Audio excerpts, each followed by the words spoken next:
اللهم صل على محمد وعلى آل محمد كما صليت على إبراهيم وعلى آل إبراهيم إنك حميد مجيد. اللهم بارك على محمد وعلى آل محمد كما باركت على إبراهيم وعلى آل إبراهيم إنك حميد مجيد.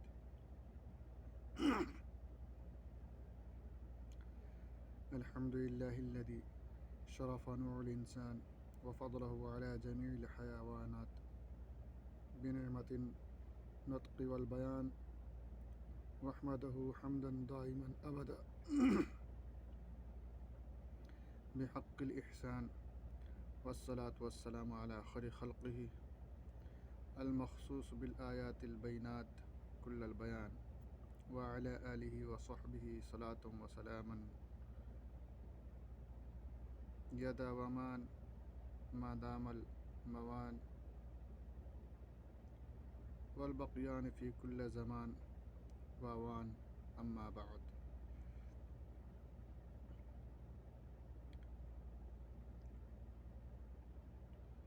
حق جل مجدہ کا بے پایا کرم و احسان ہے کہ اس نے بندہ کو قیمتی اور نادر معلومات کا ایک مجموعہ خاص عوام کے سامنے پیش کرنے کی توفیق عنایت فرمائی.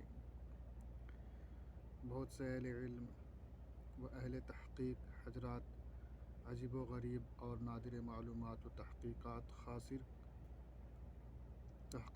حاصل کرنے کا ذوق رکھتے ہیں اور اس بات کے خواہاں ہوتے ہیں کہ ایسا کوئی رسالہ سامنے آئے جو مختلف قسم کے سوالات کے جوابات اور نئی و عمدہ معلومات پر مشتمل ہو.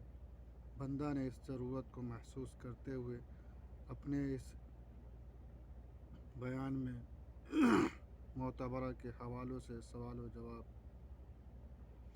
کے انداز پر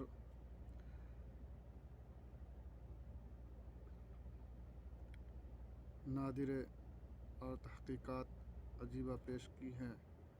بہت سے وہ حضرات جو اردو بورڈ سے ادیب ماہر، عالم فاضل کامل وغیرہ کے امتحانات دیے ہیں، وہ اپنے پرچوں میں آئے ہوئے سوالات کے جوابات اور ان کا حل تلاش کرنے میں سرگردہ رہتے ہیں. لہٰذا ان حضرات کے لیے بھی انشاءاللہ کافی حد تک مفید و معین ثابت ہوگا.